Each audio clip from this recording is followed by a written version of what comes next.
au marketing patriotique. Et ça ne vaut pas que pour la bouffe. Pour cette expérience, j'ai besoin de me déplacer. Et de me déplacer français. J'ai donc investi. Je me suis acheté pour 400 € une vieille moto bécane de 79, avec les jolies sacoches. Elle est sympa et surtout dans mes moyens. Le seul problème, c'est que ça ne marche pas super bien.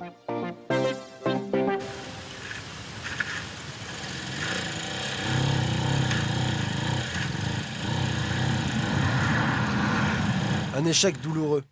Je suis tombé en panne à 35 km de chez moi. Pourtant, en matière de transport, la France est en pointe.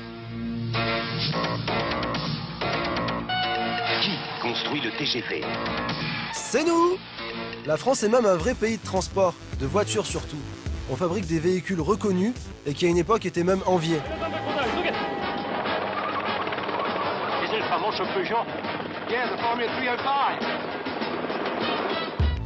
Avec 1800 € par mois, difficile de m'acheter une voiture. Mais même si je le pouvais, ce n'est pas si évident de trouver une voiture fabriquée en France.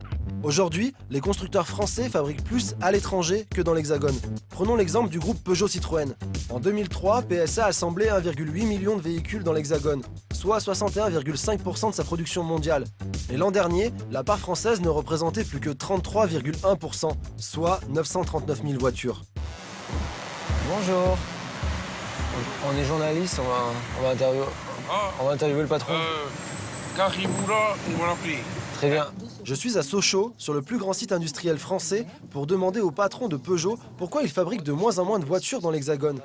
Et si finalement Peugeot n'avait plus de français que le nom? Je suis venu dans une 208, ce qui n'est pas la partie haut de gamme. Et du coup, en fait, je roule pas dans un véhicule fabriqué en France. Tout à fait. Notre 208, elle est fabriquée à Poissy en partie et à Tarnava, notre usine slovaque en autre partie. C'est vrai que sur les véhicules des segments les plus petits, comme la 208, quand on n'est pas sur des versions haut de gamme comme la XY ou la GTI, il est aujourd'hui extrêmement compliqué de produire en France et en Europe parce que la compétitivité est réellement insuffisante sur des segments où nos clients ont quand même le prix comme un de leurs principaux critères de choix. C'est fini l'époque où Peugeot fabriquait tous ses modèles en France, quoi. Et alimente le monde à partir de la France? Oui, c'est fini et c'est impossible. Et c'est impossible. Pour conquérir des marchés partout dans le monde, Peugeot installe ses usines partout dans le monde. Par contre, fabriquer seulement 33% de ses voitures dans son pays natal suffit à la marque pour communiquer sur l'origine française de ses véhicules. En ce moment, avec Peugeot, la production française a de la reprise. Profitez d'une Peugeot 5008, labellisée Origine France Garantie. Mais pourquoi un constructeur français cherche à labelliser les quelques modèles encore produits en France? Le fait que vous-même vous fassiez cette expérience fantastique de vivre des produits français au quotidien, vous voyez à quel point ce sujet a été sur la table ces derniers mois, c'est un sujet important. Nous, notre ancrage français d'un groupe qui est là depuis 200 ans en France, il est important. Et bien sûr, tout le monde sait qu'on a un groupe français, mais une période où on dit internationalisation, mondialisation, globalisation, on voulait rappeler que nous, c'est plus de 40% de notre production mondiale qui est faite en France. C'était important qu'on le montre et qu'on le rappelle. C'est donc ça l'internationalisation.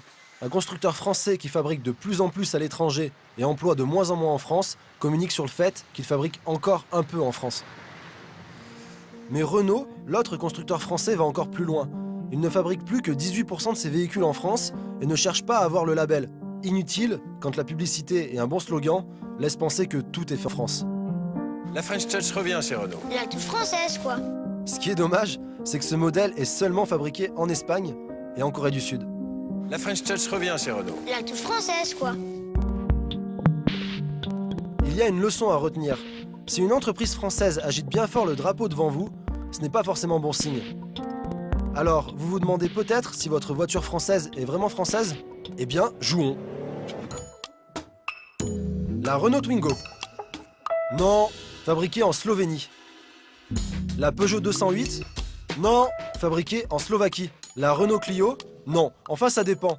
Mais la grande majorité des modèles vient de Bursa, en Turquie. Quant à moi, je reprends le métro. Au moins, ça c'est français.